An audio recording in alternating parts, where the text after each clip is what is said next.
Sir borrowing cost की practice के हवाले से कॉम्प्रिहेंसिव सवाल देखते हैं। अगर हम अपने IS 23 के हैंडआउट में अगर हम अपने IS 23 के हैंडआउट में क्वेश्चन नंबर 7 पर आए, स्पिन इंडस्ट्रीज लिमिटेड के नाम से। मैं सवाल को रीड करने से पहले सवाल की रिक्वायरमेंट को रीड करता हूं। सवाल की रिक्वायरमेंट में कहता है, calculate the amount of borrowing cost to be capitalize on 30 June 2016। 30 June 2016 हमारा ईयर एंड है। 30 जून 2016 पे कितना बोरिंग कॉस्ट कैपिटलाइज होगा ये हमें कैलकुलेट करना है। In according with the requirement of international accounting standards, borrowing cost calculation should be based on number of months. आपको नंबर ऑफ डेज की कैलकुलेशन करने की जरूरत नहीं है, आप नंबर ऑफ मंथ्स पे कैलकुलेशन कर सकते हो। अब सवाल रीड करता है।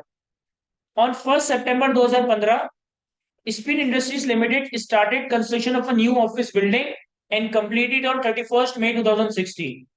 1 मई पे हमने कंस्ट्रक्शन स्टार्ट की और 31st मई 2016 पे कंस्ट्रक्शन कंप्लीट कर दी। The payment to the contractor were as follow. हमने कॉन्ट्रैक्टर को इन चार पेमेंट्स की हमने। 1 सितंबर 2015 पे 10 मिलियन, 1 दिसंबर 15 पे 15 मिलियन, 1 फेब 16 पे 12 मिलियन और 1 जून 16 पे 9 मिलियन। कहता है in addition to above payment, इन चार पेमेंट्स के अलावा Spin Industries Limited paid a fee of 8 million on 1 सितंबर 2015 for obtaining permit allowing the construction of a building. कह रहे कॉन्ट्रैक्टर को ये चार पेमेंट करने के अलावा हमने 1 सितंबर 2015 पे 8 मिलियन 80 लाख रुपए की पेमेंट की है इस कंस्ट्रक्शन का परमिट हासिल करने के लिए, परमिशन लेने के लिए। फिर कहता है the project was finance through the following sources. हमने प्रोजेक्ट को इन सोर्सेस से फाइनेंस किया है। सबसे पहले कहता है on 1 August 2015 a medium term loan of 25 million was obtained specifically। Specifically का मतलब क्या है कि सर ये हमारे स्पेसिफिक लोन है, specifically for construction of the building.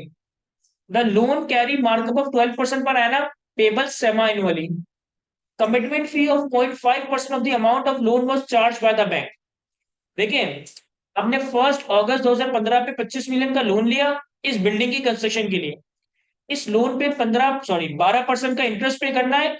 और इंटरेस्ट पे कैसे करना है सर? इंटरेस्ट पे करना है सेमा एनुअली, यानी हर 6 महीने के बाद हमें इंटरेस्ट पे करना है। अगर मैंने 1 अगस्त पे लोन लिया है तो अगस्त, सितंबर, अक्टूबर, नवंबर, दिसंबर, जनवरी, 31 जनवरी पे मुझे पहले इंटरेस्ट की पेमेंट करनी पड़ेगी। फिर इसी तरह 6 6 महीने के बाद हम पेमेंट करते जाएंगे। और हमने ये जो लोन लिया ना, इस पे बैंक ने हमारी 0.5% की कमिटमेंट फी भी हमसे चार्ज की है। यानी कि बैंक ने आपको डे वन पे 25 मिलियन पूरा नहीं दिया होगा। बैंक ने क्या करा होगा कि 25 मिलियन का 0.5% जो भी बनता है, इतना अमाउंट कमिटमेंट फी के नाम पे चार्ज करके जो नेट अमाउंट है वो नेट अमाउंट आपको एक्चुअली पे किया होगा। फॉर एग्जाम्पल कि अगर मैं बैंक से 100 रुपए का लोन लेने जाता हूँ और बैंक ये कहता है कि भाई लोन प्रोसेसिंग फी है 3 रुपए, तो इसका मतलब क्या हुआ कि बैंक मुझे जो 100 रुपए का लोन देगा उसी में से 3 रुपए की प्रोसेसिंग फी काट कर मुझे 97 एक्चुअली देगा, लेकिन मेरा लोन है कितने का? 100 रुपए का। फिर कहता है surplus fund were invested in saving account at 8% per annum. On 1st February 2016, SIL paid 6 monthly interest plus 5 million towards the principal। कह रहा है 1 फेब 2016 पे, यानी कि लोन लेने के 6 महीने के बाद, एक तो हमने 25 मिलियन के लोन पे 6 महीने का सूद दिया, साथ साथ हमने 5 मिलियन का लोन रीपे कर देना है। देखिए, जब लोन रिपेमेंट की बारी आएगी, अगर तो हमारे पास लोन के पैसे पड़े हुए हैं तो हम लोन से दे देंगे, लेकिन अगर हमारे पास लोन के पैसे नहीं पड़े हुए हैं तो फिर हम पैसा रिपे कहां से करेंगे? सर, हम जनरल बोरिंग से लोन लेकर स्पेसिफिक बोरिंग का लोन रिपे करेंगे। अगर आपको स्पेसिफिक बोरिंग को रिपे करना पड़ता है और आपके पास स्पेसिफिक बोरिंग के पैसे रखे हुए हैं तो आप वो पैसे दे देंगे। लेकिन अगर वो पैसा नहीं है तो फिर आप क्या करोगे कि आप जनरल बोरिंग से लोन लोगे और स्पेसिफिक बोरिंग का लोन रिपे कर रहे होंगे। क्लियर है? तो पॉइंट नंबर 1 में स्पेसिफिक बोरिंग का डेटा है। Point number 2, existing running finance facilities of the company. Sir, running finance facility मैंने आपको लास्ट क्लास में एक्सप्लेन किया था। रनिंग फाइनेंस फैसिलिटी कह लें या ओवरड्राफ्ट फैसिलिटी कह लें, ये दोनों एक ही बात है। जहां पे आप लोन उस वक्त लेते हो जब आपको एक्चुअली पैसों की नीड होती है, जहां पे आप जब आपके पास पैसा आ जाए तो आप लोन को रिपे भी कर सकते हो। कहता है running finance facility of 28 million from bank A carrying markup of 30% payable annually. The average outstanding balance during the period of construction was 25 million. कह रहा है 28 मिलियन की फैसिलिटी आपके पास बैंक ए की, जिसपे 13% का सूद है। 28 मिलियन की फैसिलिटी यानी कि 28 मिलियन की लिमिट है। आपने इस फैसिलिटी को यूटिलाइज कितना किया है? सर हमने इस फैसिलिटी को यूटिलाइज किया है 25 मिलियन। हमने इस फैसिलिटी को यूटिलाइज किया है 25 मिलियन, तो सूद भी 25 मिलियन पे लगेगा। और एक और फैसिलिटी आ रही है, running finance facility of 25 million from bank B. The markup accrued during the period of construction was 3 million and the average running finance balance during the period was 20 million। कह रहा है इस 25 मिलियन की facility में हमने use कितना किया है? सर हमने यूज किया 20 मिलियन। और यहाँ इन्होंने आपको इंटरेस्ट रेट नहीं बताया, बल्कि इंटरेस्ट कैलकुलेट करके दे दिया कि इंटरेस्ट कितना लगा इसमें, 3 मिलियन। तो अब हमारा स्टेप किस तरह से सवाल को लेके चलेंगे? पहले हम इन दोनों जनरल बोरिंग्स को लेकर एक weighted average capitalization rate calculate करेंगे। एक weighted average capitalization rate calculate करेंगे। फिर हम बनाएंगे एक टाइमलाइन। टाइमलाइन में ये वाली पेमेंट आएगी और ये वाली चार पेमेंट्स आएंगी। टाइमलाइन में ये वाली पेमेंट भी आएगी और ये वाली चार पेमेंट्स भी आएंगी। फिर आप देखोगे कि आपको स्पेसिफिक बोरिंग का पैसा कब मिला, कौन कौन सी पेमेंट स्पेसिफिक बोरिंग से हो सकती है, कब फंड हमारा खत्म हो गया। जब फंड हमारा खत्म हो जाएगा तो फिर हम खर्चा कहां से करेंगे? सर फिर खर्चा हम जनरल बोरिंग से कर रहे हैं। तो जरा सॉल्व करने की कोशिश करते हैं खुद से इसे।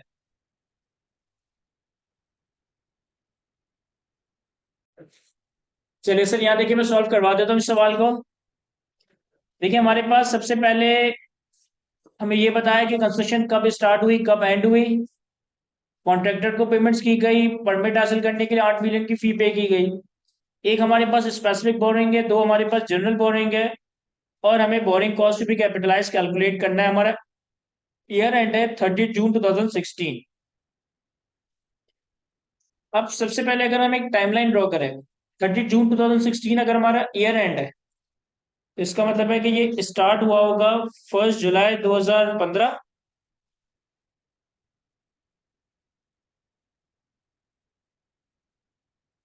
1 जुलाई 2015 पे हमारा ईयर स्टार्ट हुआ होगा और ये एंड होगा 30 जून 2016 पे।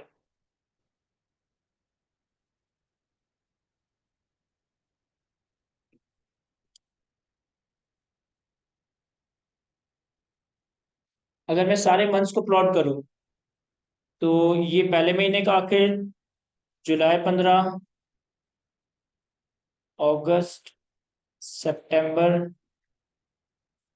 अक्टूबर, नवंबर, दिसंबर, जनवरी, फरवरी, मार्च, अप्रैल, मई और जून।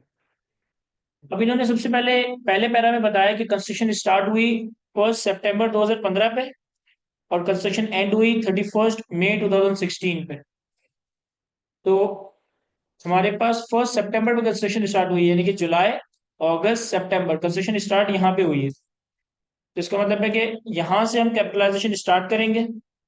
और कंस्ट्रक्शन कंप्लीट कब हुई है? सर कंस्ट्रक्शन कंप्लीट हुई 31 मई पे। 31 मई का मतलब है कि मई के एंड पे। तो यानी कि इस साल में जुलाई का महीना, अगस्त का महीना और लास्ट जून 2016, इन 3 महीनों का तो इंटरेस्ट हमने कैपिटलाइज नहीं करना। फिर हम एक्सपेंडिचर्स को अगर हम प्लॉट करें, तो हमने पेमेंट कब कब की है? 1 सितंबर पे 10 मिलियन। मैं एक्सपेंडिचर्स को प्लॉट करता हूँ। 1 सितंबर पे हमने 10 मिलियन की पेमेंट की है। 1 सितंबर इज एज गुड एज 31 अगस्त। दूसरी पेमेंट हमने की है 15 मिलियन की 1 दिसंबर पे। 1 दिसंबर इज एज गुड एज 30 नवंबर। यहाँ पे सबको ये समझ आ रहा है ना मैं पेमेंट प्लॉट कैसे करता हूँ? मैं 30 नवंबर कह लूँ या 1 दिसंबर कह लूँ, बात एक ही है।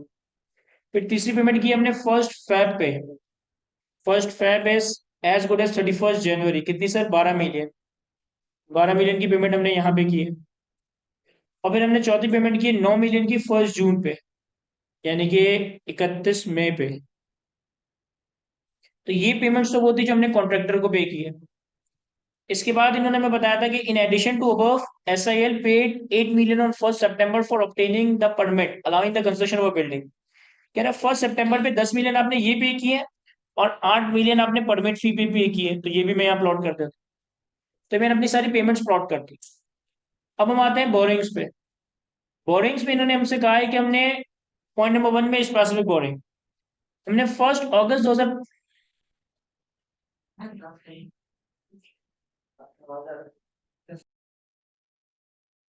तो इन्होंने हमें पॉइंट नंबर 1 में बताया था कि हमने 1 अगस्त 2015 पे 25 मिलियन की एक स्पेसिफिक बोरिंग की है। तो अगर मैं बोरिंग्स की कैश फ्लोज को प्लॉट करूं, हमने स्पेसिफिक बोरिंग की है 1 अगस्त पे 25 मिलियन की, ठीक है।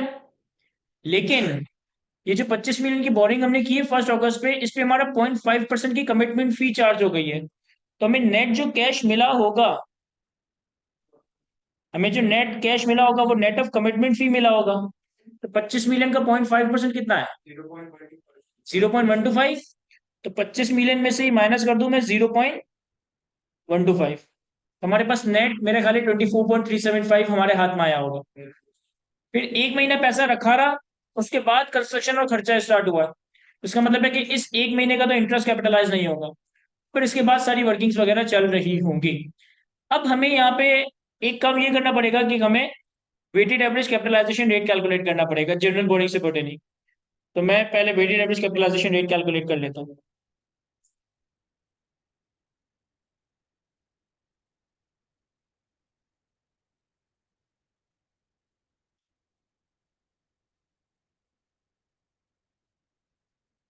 अब ये जो वेटेड एवरेज कैपिटलाइजेशन रेट हम कैलकुलेट करते हैं, ये हम कैलकुलेट करते हैं ड्यूरिंग कैपिटलाइजेशन पीरियड। ये हम कैलकुलेट करते हैं ड्यूरिंग कैपिटलाइजेशन पीरियड। इन्होंने सवाल की पॉइंट नंबर 2 में हमसे कहा है कि हमारे पास दो फैसिलिटीज हैं, फैसिलिटी 1 फैसिलिटी 2। दोनों की लिमिट है 28 मिलियन की, 25 मिलियन की, लेकिन लिमिट यूटिलाइज कितनी है 25 मिलियन और 20 मिलियन। और दोनों पे इंटरेस्ट कितना कितना है, इस पे 13% और इस पे 3 मिलियन। अच्छा, अगर आप यहाँ पे वर्डिंग्स देखें ना, तो इन्होंने वर्डिंग्स किस तरह से लिखी है? कहता है the average outstanding balance during the period of construction. यानी ये average balance for the year नहीं है, ये average balance for the year नहीं है, बल्कि ये एवरेज बैलेंस कंस्ट्रक्शन पीरियड का ही है। ये ऑलरेडी इन्होंने एवरेज आउट किया हुआ है। और दूसरे वाले केस में भी इन्होंने ये लिखा था कि 20 मिलियन जो है वो average balance during the markup agreed during the period of construction and the average running finance during that period was 20 million. तो ये इन्होंने ऑलरेडी पीरियड ऑफ कंस्ट्रक्शन में एवरेज आउट किया हुआ है। तो हमारे पास facility 1, facility 2। Sir average balance facility 1 का 25, फैसिलिटी 2 का 20। इंटरेस्ट रेट फैसिलिटी 1 में 13% है, फैसिलिटी 2 में इन्होंने नहीं बताया। और इंटरेस्ट अमाउंट फैसिलिटी 2 में 3 मिलियन है, फैसिलिटी 1 का हम कैलकुलेट कर लेंगे कैसे, 25 मिलियन मल्टीप्लाई बाय 13%, कितना? इसको नंबर ऑफ मंथ से मल्टीप्लाई करेंगे। सर मैं ये समझ रहा हूँ कि average balance during the period of construction है, तो इसका मतलब ये नंबर ऑफ मंथ्स पे प्रोपोर्शनेट हुआ है। ये जिन्होंने यहाँ पे कहा है ना कि running finance facility from bank A the average outstanding balance during the period of construction, ये इन्होंने कंस्ट्रक्शन पीरियड पे एवरेज आउट किया हुआ है, तो अब मुझे इसको नंबर ऑफ मंथ्स पे मल्टीप्लाई नहीं करना चाहिए। तो 25 मिलियन का 30%,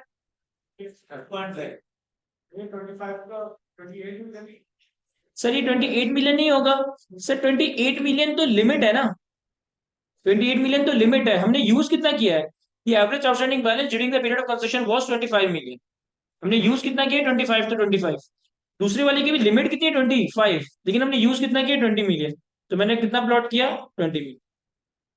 सर 25 इंटू 13 कितना आ रहा है? 3.25। तो हमारे पास एवरेज बैलेंस का टोटल आ जाएगा 45, तो हमारे पास इंटरेस्ट का टोटल आ जाएगा 6.25। तो वेटेड एवरेज कैपिटलाइजेशन रेट ये आ जाएगा 6.25 डिवाइडेड बाय 45 कितना? 13 पॉइंट एग्जैक्ट 9 है।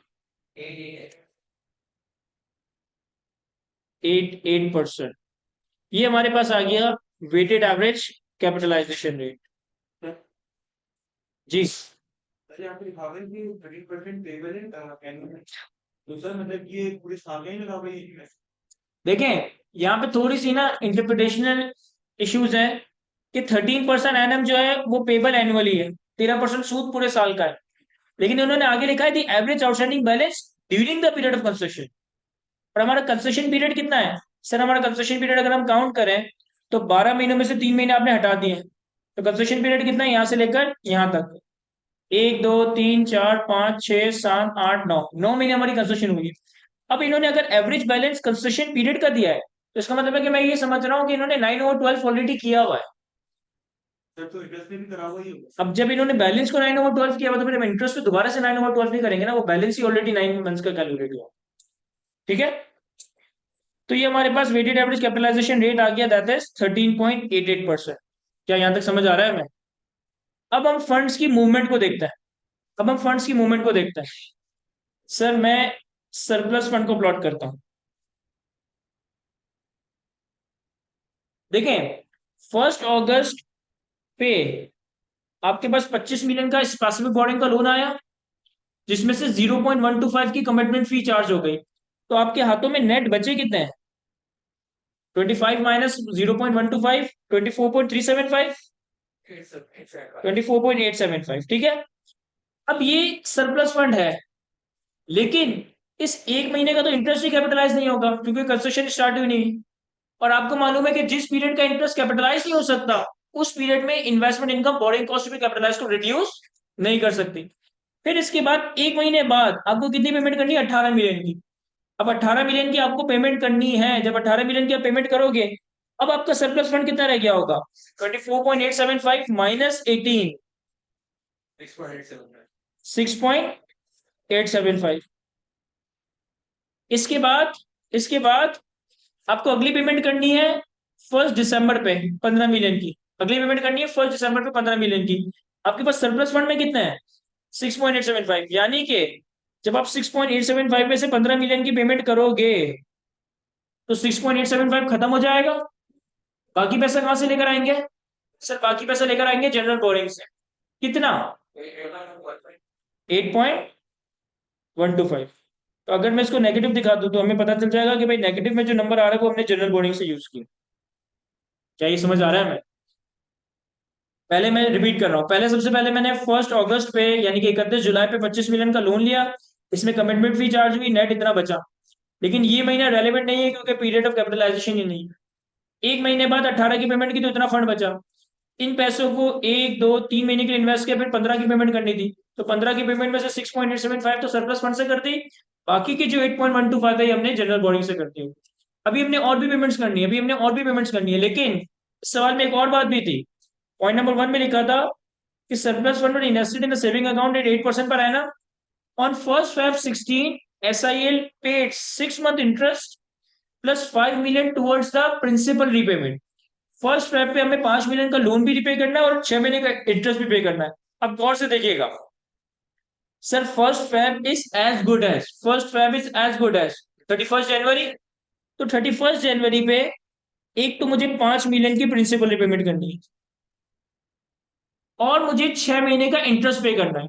6 महीने का इंटरेस्ट 25 मिलियन पे। अगर मैं 25 मिलियन पे 13% से, स्पेसिफिक बोरिंग का रेट कितना था? सॉरी 12%। स्पेसिफिक बोरिंग का रेट कितना? 12%। अगर मैं 25 मिलियन पे 12% से 6 महीनों का इंटरेस्ट कैलकुलेट करूं तो कितना आ रहा है? 25 million multiply by 12% multiply by 6/12 कितना आ रहा है? 1.5। लेकिन 1.5 का जो 6 महीने का इंटरेस्ट है वो कब से कब तक का है? अगस्त सितंबर अक्टूबर, सॉरी, अगस्त सितंबर अक्टूबर नवंबर दिसंबर और जनवरी, यहां से लेकर यहां तक का ये 6 महीने का इंटरेस्ट है। इसमें से 1 महीना तो हमारा पीरियड ऑफ कैपिटलाइजेशन ही नहीं था। तो जो महीना पीरियड ऑफ कैपिटलाइजेशन ही नहीं था उसका इंटरेस्ट एक्सपेंस आउट हुआ। अब जब उस इंटरेस्ट की पेमेंट करूंगा तो उस इंटरेस्ट की पेमेंट के लिए अगर मैं फर्दर लोन भी ले रहा हूं तो उस फर्दर लोन पे भी इंटरेस्ट कैपिटलाइज नहीं होना चाहिए। यानी मैं कहना क्या चाह रहा हूं, मैं कहना ये चाह रहा हूं कि तुम ऑल्दो के यहाँ पे जो पेमेंट करोगे ना, वो तुम करोगे 1.5 की, लेकिन क्या ये पूरा 1.5 क्वालिफाइंग एसेट का इंटरेस्ट है? नहीं। 5 महीनों का इंटरेस्ट क्वालिफाइंग एसेट का इंटरेस्ट है, 1 मंथ का इंटरेस्ट वैसे ही नॉर्मल इंटरेस्ट एक्सपेंस का। तो वो 5 महीनों का इंटरेस्ट जो कि मैं क्वालिफाइंग एसेट की वजह से कर रहा हूं, इस इंटरेस्ट को पे करने के लिए अगर मैं फर्दर लोन लूंगा, तो उस फर्दर लोन पे जो सूद आएगा वो भी हमारा कैपिटलाइज होगा। यानी लोन के इंटरेस्ट को पे करने के लिए अगर फर्दर लोन लिया जा रहा है, तो इस फर्दर लोन के ऊपर जो इंटरेस्ट आएगा वो भी हमारा कैपिटलाइज हो रहा होगा। मैं पेमेंट 1.5 की करूंगा, लेकिन इसमें से 1.5 में से कितना क्वालिफाइंग एसिड का इंटरेस्ट है? ओनली 1.25। तो मैं यहाँ सिर्फ 1.25 को ही प्लॉट कर रहा हूं। सर 8.25 की जनरल बोर्डिंग आप ऑलरेडी इस दिन तक कर चुके थे।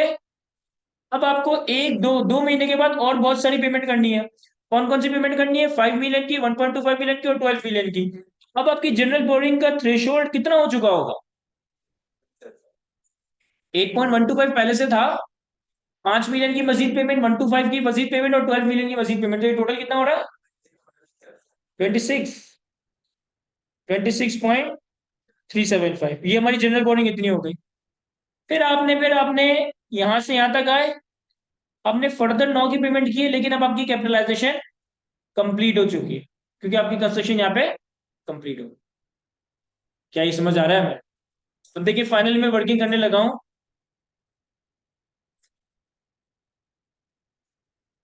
Borrowing cost to be capitalized. Sir borrowing cost का मतलब क्या था? बोरिंग कॉस्ट का मतलब यह था कि आप फंड्स को बोरो करने के लिए जो भी कॉस्ट इनकर करते हो, आप फंड्स को बोरो करने के लिए जो भी कॉस्ट इनकर करते हो वो बोरिंग कॉस्ट है। अगर हमने स्पेसिफिक बोरिंग करने के लिए कोई कमिटमेंट फी पे की है, तो ये भी हमारी बोरिंग कॉस्ट होगी। कितनी? सर अगर हम फुल फिगर में लिखें तो ये मेरे ख्याल में बनेगा 1,25,000, ये कमिटमेंट फी। अच्छा किसी के जहन में हो सकता है अभी आ रहा हो या घर जाके आए कि सर 1.25 आपने जिस वक्त पे किए है, उस वक्त तो कंस्ट्रक्शन स्टार्ट ही नहीं हुई थी, कंस्ट्रक्शन तो यहाँ पे स्टार्ट हुई है, तो आप इस 1.25 को क्यों कैपिटलाइज कर रहे हो? क्योंकि ये लोन स्पेसिफिकली लिया ही क्वालिफाइंग एसेट के लिए गया था ना। अगर क्वालिफाइंग एसेट ना होता तो मुझे लोन लेने की जरूरत ही नहीं थी। अगर ये जनरल बोरिंग की कमिटमेंट फी होती तो मैं इसको कैपिटलाइज नहीं करता, लेकिन ये चूंकि लोन ही स्पेसिफिक बोरिंग क्वालिफाइंग एसेट के लिए की गई है, तो जो कमिटमेंट फी है वो भी एक तरह से मेरी बोरिंग कॉस्ट ही मानी जाएगी। तो एक तो आ गया कमिटमेंट फी। इसके बाद इंटरेस्ट ऑन लोन। अब गौर से देखें, 25 मिलियन का ओरिजिनली लोन है, जिसपे 12% का इंटरेस्ट कितने महीनों के लिए? सर 5 महीनों के लिए। 5 महीनों के लिए क्यों? क्योंकि अगस्त का जो महीना था वो तो कैपिटलाइजेशन पीरियड ही नहीं था। तो सितंबर, अक्टूबर, नवंबर, दिसंबर और जनवरी, ये कितना बनता है? 1, 2, 3, 4 और 5। 5 महीनों तक आपको सूद बर्दाश्त करना पड़ेगा। कितनी अमाउंट के ऊपर? सर 25 मिलियन की अमाउंट के। 25 मिलियन पे 5 महीनों का सूद बनेगा 1,250,000। फिर आपने 5 मिलियन का लोन रिपे कर दिया, आपने 5 मिलियन का लोन रिपे कर दिया, तो अब लोन रह कितना गया? 20 मिलियन। तो अब जो सूद लगेगा वो 25 मिलियन पे नहीं लगेगा, वो आउटस्टैंडिंग लोन पे लगेगा। वो कितना है? 20 मिलियन। तो 20 मिलियन मल्टीप्लाई बाय 12%, कितने महीनों के लिए? सर 1, 2, 3 और 4, क्योंकि यहाँ पे आगे कंस्ट्रक्शन कंप्लीट हो गई। तो 20 million multiply by 12% multiply by 4/12, कितना? 8 लाख। क्या ये समझ आ रहा है सबको? कोई चीज नहीं समझ आ रही, कोई चीज रिपीट करवानी है तो मुझे कह दे सुकून से। क्या जी? सर ये 1.25 समझ नहीं आया। देखो आपने स्पेसिफिक बोरिंग कब की है? सर हमने स्पेसिफिक बोरिंग की है यहाँ पे। 6 महीने बाद आपने इंटरेस्ट पे करना है, 1, 2, 3, 4, 5 और 6। 6 महीने बाद आपने इंटरेस्ट पे करना है 6 महीनों का। तो 6 महीनों का इंटरेस्ट कितना बनता है? 6 महीनों का इंटरेस्ट बनता है 25 million multiply by 12% multiply by 6/12, तो ये आएगा 1.5 मिलियन।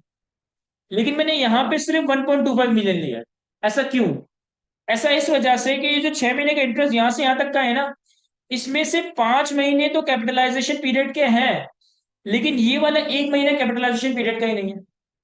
तो वो इंटरेस्ट जो कि कैपिटलाइजेशन पीरियड से पर्टेन नहीं करता, उस इंटरेस्ट की पेमेंट करने के लिए अगर मैं फर्दर लोन ले रहा हूं, तो उस फर्दर लोन पे इंटरेस्ट भी कैपिटलाइज नहीं होगा।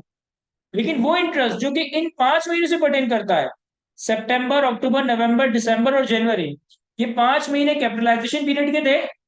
इन 5 महीनों के इंटरेस्ट को रिपे करने के लिए जो मैंने लोन लिया, इस लोन के ऊपर जो फर्दर इंटरेस्ट आएगा वो भी हमें कैपिटलाइज। तो 1.5 का जो टोटल इंटरेस्ट पे कर रहा हूँ उसमें से 0.25 इस एक महीने का इंटरेस्ट है, और 1.25 इन 5 महीनों का इंटरेस्ट।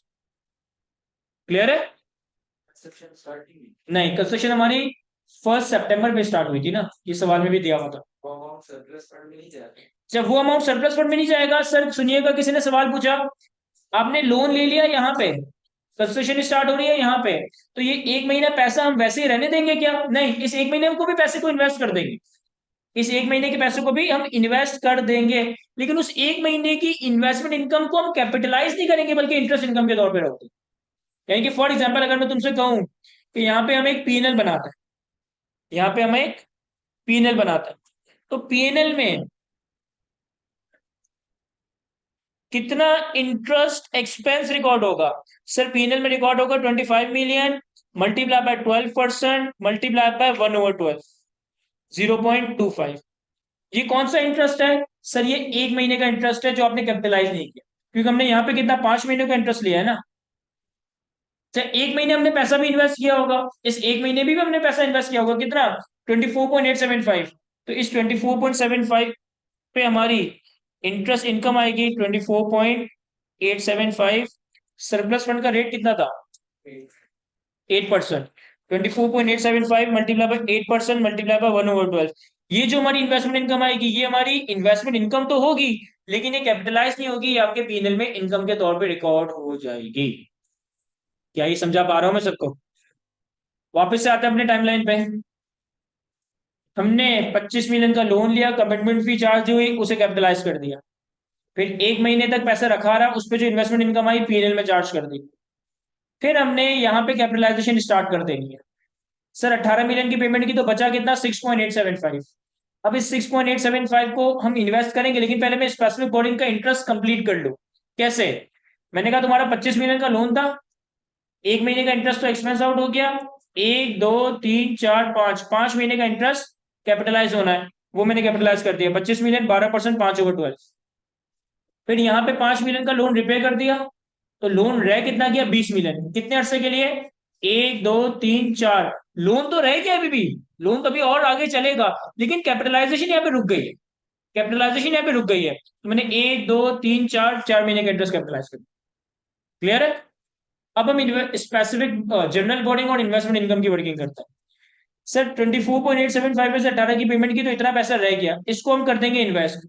इसको हम इन्वेस्ट करेंगे, तो हमारे पास इन्वेस्टमेंट इनकम आएगी कितनी अमाउंट पे? 6.875 मल्टीप्लाई बाय 8%। कितने महीनों के लिए? सर 1 2 3, सिर्फ 3 महीनों के लिए, क्योंकि उसके बाद आपको फर्दर पेमेंट करनी है। तो 3 महीनों की इन्वेस्टमेंट इनकम आएगी 6.875 इंटू 8% इंटू 3/12। कितना रही है? 13,750। क्या 1 लाख?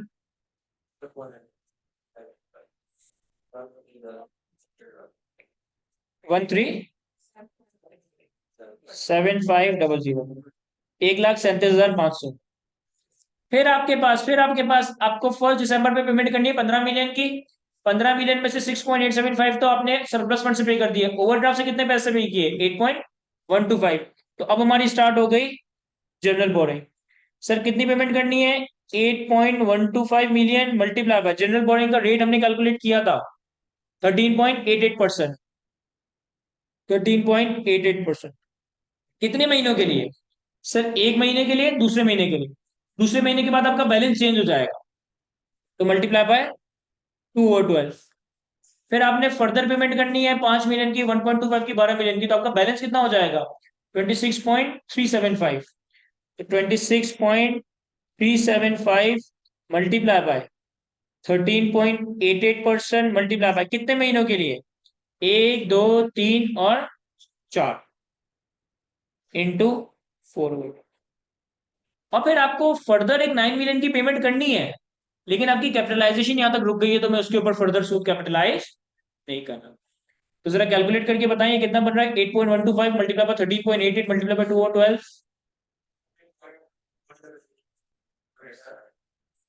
187 000, 0.187 बस। सही है। मैं चूंकि यहाँ पे आंसर फुल फिगर में लिख रहा हूँ ना।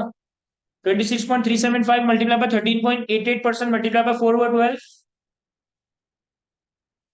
कितना आ रहा है देखो, करें ना calculate. 26.375 multiply by 13.88 multiply by 4 और 12,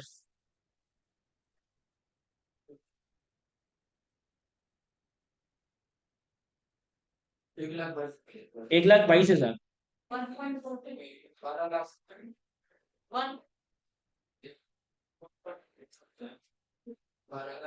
12,20,000।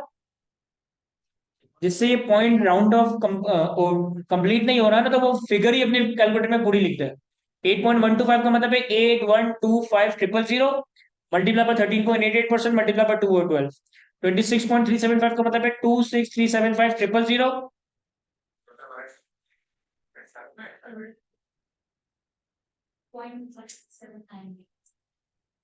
9। क्या इस सवाल का सोल्यूशन समझ आ रहा है सबको? सर अब मैं सारे इंटरेस्ट को एडलेस कर दूं, तो मेरे पास borrowing cost to be capitalize आ जाएगी 1,25,000 plus 12,50,000 plus 8 lakh minus 1,37,500 minus 1,87,958 plus 12,20,000।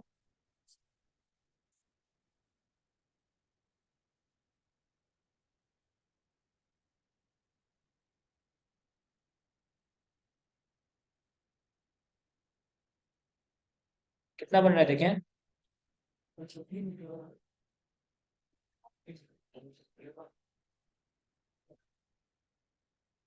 Sir एडलेस ही तो करना है बस। मैं ऑनलाइन वालों के सवालों का जवाब भी देता हूँ, बस मैं एक सवाल कंप्लीट कर लूं।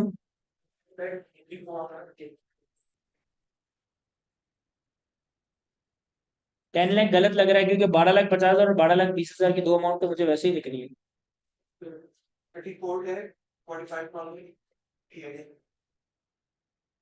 34 lakh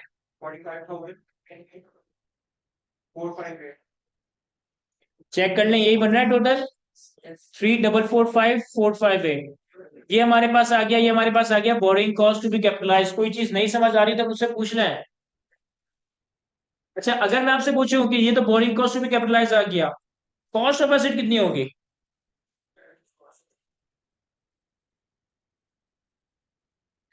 sir cost of asset कितनी होगी?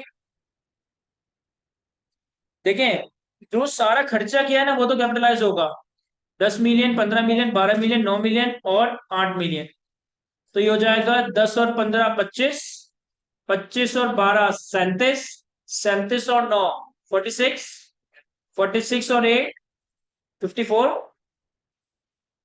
तो 54 मिलियन की तो टोटल कॉस्ट है। अगर मैंने कैलकुलेशन एरर कर दिया तो मुझे बता दीजिएगा। 54 ही है। और इंटरेस्ट हमने कितना कैपिटलाइज किया? 3,445,458। 3,445,458। तो हमारे पास एसिड की टोटल कॉस्ट आ जाएगी 5,7,445,458। क्या ये समझ आ रहा है सबको? कॉपी कर लेंगे सर इसे।